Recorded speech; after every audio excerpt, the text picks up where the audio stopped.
Afinal, toda essa polêmica envolvendo o Pedro em relação à postura dele no treino, em relação ao comportamento dele e críticas que vêm dos colegas, vide declarações do próprio Felipe Luiz, toda essa polêmica envolvendo ele, que culminou no afastamento dele e não poder jogar contra o São Paulo, faz com que o Pedro ele seja inocente ou ele seja culpado?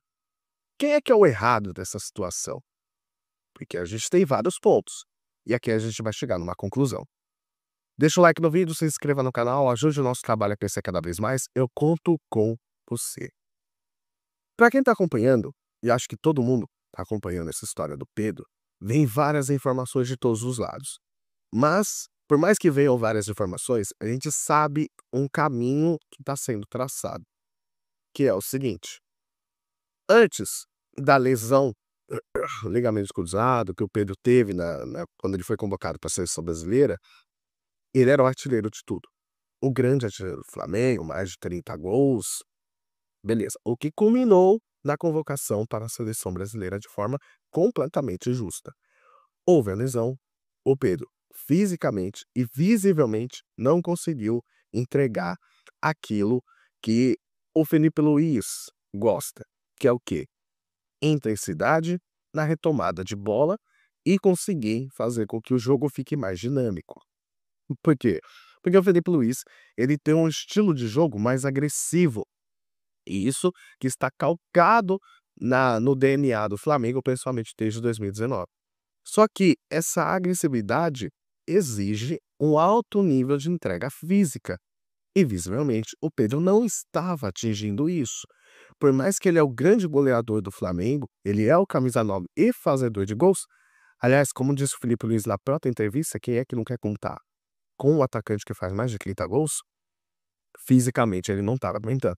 Então o Mundial de Clubes serviu para conseguir mostrar que o Pedro não consegue atuar no nível de intensidade exigido, como nos confrontos, por exemplo, contra o Chelsea, contra o Bayern de Munique, onde entrou o Gonçalo Plata. E até esse momento, a torcida do Flamengo ainda torcia, com certeza, né, torcia um pouco o nariz em relação a o Pedro ser relacionado e colocado na partida. E não só nesse ponto a torcida do Flamengo, mas todo mundo que acompanha e que observa minimamente, começa a achar estranho. Por que que o Pedro não é relacionado? E por que que o Pedro não está jogando? Aí as questões que ficam, e principalmente os jogos acontecendo, as escalações sendo soltadas, dá uma impressão de que é somente por uma escolha tática do Felipe Luiz. Aí se é uma escolha tática do Felipe Luiz, você dá margem para críticas, que é o quê? Caramba, o Flamengo ele desde muito tempo ele já sofre com uma coisa específica, que é o quê? Criar muitas chances e ter uma baixa conversão. Quando o Pedro ele estava lesionado, o Flamengo ele tinha uma conversão que baixou bastante. Quando o Pedro ele estava jogando, o Flamengo aumentou sua taxa de conversão. Porque você tem alguém que é do ofício da função, que faz a função muito bem feita, como é o Pedro. Mas o Flamengo ele sofre com uma questão de conversão. E aí você dá margem para a torcida e para várias outras pessoas falarem: se o Pedro tivesse jogando, o Flamengo faria mais gols. Por que que o Pedro não está jogando? Por que isso? Por que aquilo? E aí você faz com que o técnico seja muito criticado. Só que essa última entrevista do Felipe Luiz deixou muito bem claro que conversas já tinham sido feitas. A questão é, a gente está traçando uma linha do tempo aqui. O Pedro sendo extremamente criticado, o Felipe Luiz também sendo criticado e sendo apontado como uma questão física ou não. Surgem questões de que o Pedro seria negociado para poder sair do Flamengo. E aí vem uma notícia dada pelo Mauro César Pereira que o Pedro seria negociado e que a diretoria do Flamengo estava disposta a oferecê-lo por 15 a 20 milhões de euros. E aí vem o Flamengo e fala que isso não é verdade. O Mauro César vai lá e posta os prints, pedindo inclusive antes para a diretoria do Flamengo tirar a nota, que é a nota da diretoria do Flamengo falando que isso tudo foi mentira. O Mauro César falou: se vocês não tirarem, eu vou publicar os prints. Bancaram o jogo e ele foi lá e postou.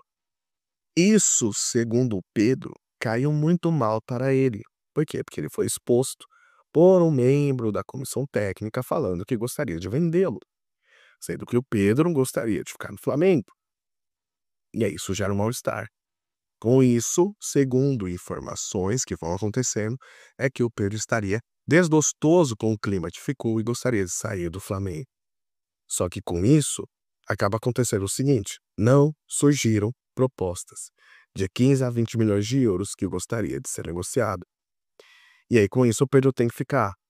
Só que a entrevista que o Felipe Luiz deu depois do jogo contra o São Paulo é que o Pedro, durante aquela semana, estaria fazendo corpo mole, não estaria entregando tudo que pode. Segundo o GPS, obviamente, que mede os índices do atleta, principalmente o quanto ele corre, o quanto ele se entrega, o Pedro, segundo o Felipe Luiz, era o último em tudo.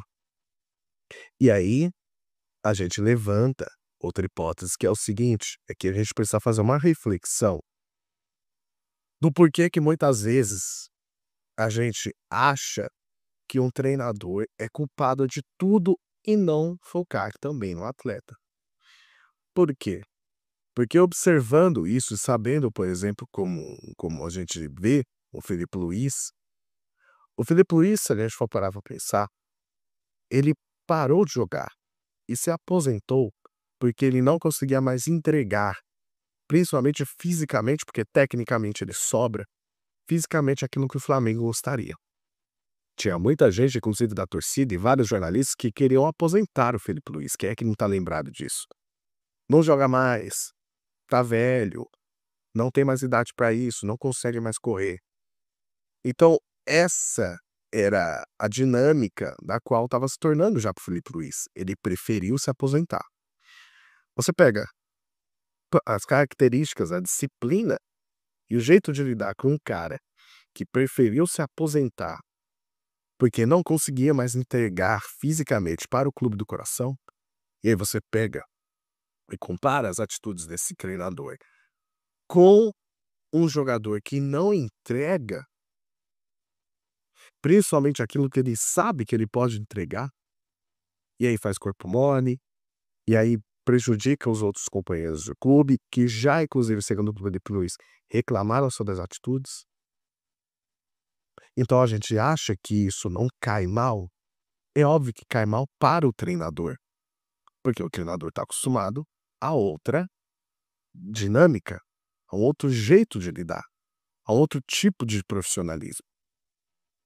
E aí você vê que na tarde de hoje você tem o Pedro soltando uma nota, falando que ficou muito chateado pela forma como o Felipe Luiz expôs, pela forma como toda essa situação me deu, com o vazamento, os prints que foram publicados. Só que tudo isso a gente precisa tirar uma lição e fazer uma reflexão. O jeito que o Pedro, e aí já começa a viralizar hoje, já viralizou várias vezes no dia, de reclamações antigas de técnicos que foram do Flamengo e que apontavam certos comportamentos do Pedro, como o Rogério Ceni e o Dorival Júnior. Tirando aquele caso de Sampaoli, que houve agressão, que não tem nem discussão. Mas juntando esses dois casos, com treinadores de perfis diferentes, o Rogério Ceni, mais esquentado, mais analítico, mais técnico, mais direto, não tem medo de falar pro jogador o que ele tem que fazer ou não. E o Dorival Júnior, que é um cara também analítico, mas que sabe lidar muito mais com o tato do jogador, que se importa com o grupo mais, que escuta, né? Aquele perfil um pouco mais apaziguador. Esses dois perfis chegaram na mesma conclusão, que o Pedro tinha certas atitudes que não convêm com o profissional do futebol.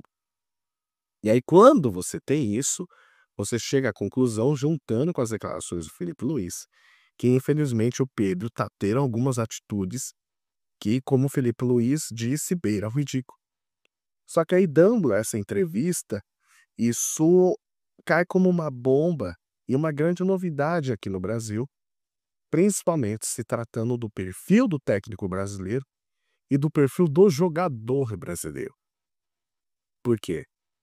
Culturalmente, a gente tem uma cultura, principalmente aqui no Brasil, aonde, eh, o jogador ele vem de uma classe muito baixa, de escolaridade muito baixa, onde ele mal consegue terminar o ensino médio, ele já vira jogador, ele já tem uma responsabilidade muito grande, ele tem que alimentar a família dele, ele é responsável por meio financeiro por várias pessoas, porque ele vê um dinheiro absurdo que ele nunca viu na vida. Então, a carreira meteórica de um jogador profissional de futebol, ela vai do 0 ao 100 muito rápido. Então, esse cara, na infância, ele não tinha nada. Às vezes passava fome. E de repente ele vê caindo 1, 2 milhões por mês na conta dele. A cabeça pira. E muitas vezes esse cara não tinha a figura de um pai junto com ele. Cola-se na imagem de um treinador aquela figura que precisa ser um pai. Um cara mais chegado, um cara mais que seja mais controlador nesse sentido, que vai mais para o lado emocional do que racional. E aí fica por anos essa cultura, esse modo de agir que permeia em vários jogadores, em vários treinadores. Que se cria o tal estereótipo de que o jogador brasileiro é mimado. Por muitas vezes a gente pode até entender que tem essa questão de origem, que tem essa questão profissional, que vai se levando ao longo dos anos, só que a gente não pode deixar de dizer também que há um certo grau de uma pessoa mimada nos jogadores de futebol. Porque quando a gente vê eles indo para a Europa, por exemplo, aonde o discurso é mais direto, onde é mais disciplinado, onde precisa ter mais tático, mais coletivo, você vê que eles buscam tentar se adaptar. E quando eles não conseguem se adaptar, eles dão errado e retornam para o Brasil o quanto antes. O que foi feito, por exemplo, com o próprio Pedro. O Pedro, ele não conseguiu jogar na Fiorentina. Ele bateu, voltou muito rápido. E aqui a gente tem casos de outros jogadores também.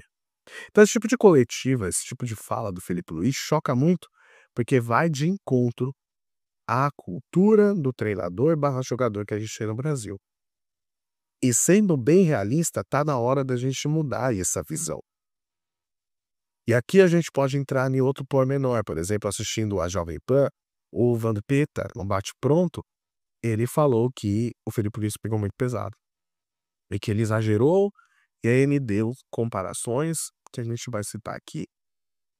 Só que, se a gente continua nessa visão, é muito difícil o jogador brasileiro mudar e ele entender, por exemplo, que ele precisa sim se doar pelo time e que não importa só o que ele pensa, mas o que os demais pensam para um bem maior também importa.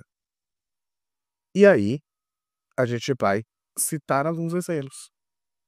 Quando o treinador como Felipe Luiz, que tem respaldo da diretoria, do grupo, a parte do grupo de jogadores, porque senão ele não teria falado aquilo na entrevista, ele veio com uma mentalidade diferente.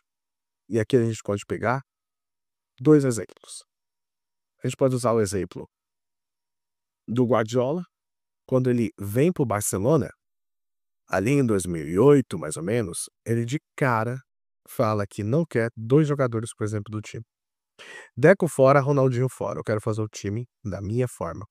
Não interessa se esse jogador é tão bom assim, não interessa se ele é bom de grupo, não interessa se ele é um dos melhores de todos os tempos. Essa filosofia eu quero implantar e acabou. Ele pega, ele tira. Outro exemplo, mais recente, o Luiz Henrique no PSG. E aqui tem 2 exemplos do próprio Luiz Henrique que espelham essa questão do Pedro. Primeiro, o Luiz Henrique chega, ele fala pro Mbappé fazer uma função que ele não estava querendo fazer, que é voltar para marcar. Ele mostra que o Paris Saint-Germain vai ser melhor que o Mbappé e não faz nenhuma força pro Mbappé ficar, o Mbappé vai embora, sob o aval do Felipe Luiz. Neymar não quis nenhuma questão, Messi não quis nenhuma questão. Fez o time à maneira dele e por isso que é o sucesso que é. Outro exemplo dentro do próprio Luiz Henrique é A questão dele com o Dembélé. O Dembélé, ali em 2024, na primeira fase ainda da Liga dos Campeões, o PSG perdeu para o Arsenal. Ainda não era esse PSG que a gente viu agora, mas dentro do Emirates, o Arsenal venceu o PSG por 2-0. E não contava com o Dembélé. E aí, por que não contava com o Dembélé? Porque o Dembélé foi afastado por causa de má conduta, por causa de antiprofissionalismo, não estava se doando da maneira que o Luiz Henrique queria. Ele afastou o Dembélé e falou que, em vias palavras, o Luiz Henrique falou: "Quem manda aqui sou eu. E o clube vai fazer da maneira como eu quero." A partir daí, o Dembélé ele foi humilde o suficiente para poder entender que ele deveria mudar. Ele pegou e mudou as atitudes dele. E com isso, ele se tornou protagonista, ou um dos protagonistas desse Super PSG Low Profile, que se chama. Então, nesse tipo de situação, dando esses exemplos, cabe ao Pedro, sim, entender que gestão, por mais que a gente possa achar, e tem gente que possa achar que foi um pouco exagerado as falas do Felipe Luiz, mas a questão é, ou bota ordem, ou vai contaminar os demais atletas. Porque se o Pedro ele faz essa postura e os outros atletas entendem que não vai haver uma punição, eles se sentem no direito de também fazer. E aí o Felipe Luiz perde o vestiário, perde o grupo e perde a gestão. A questão maior que a gente precisa notar é que os jogadores precisam sim entender que o futebol é profissional. E que não dá para ficar levando essa questão de tudo que eu quero na hora que eu quero a vera. Por quê? Porque acima da tua vontade está a vontade do clube e do elenco. E por isso, muitas vezes, se explica por que o jogador brasileiro, algumas vezes, não dá sucesso, por exemplo, lá fora. Porque eles não gostam de disciplina. Essa é a grande questão. A entrevista do Felipe Luiz chocou de uma maneira, para mim, positiva. A questão é, como é que vai ficar pra frente? Vai ter clima para o Pedro ficar ou não? O que você acha? Quero saber aqui nos comentários. Deixe sua opinião, deixa o like no vídeo, se inscreva no canal. Tamo junto, até a próxima. Tchau.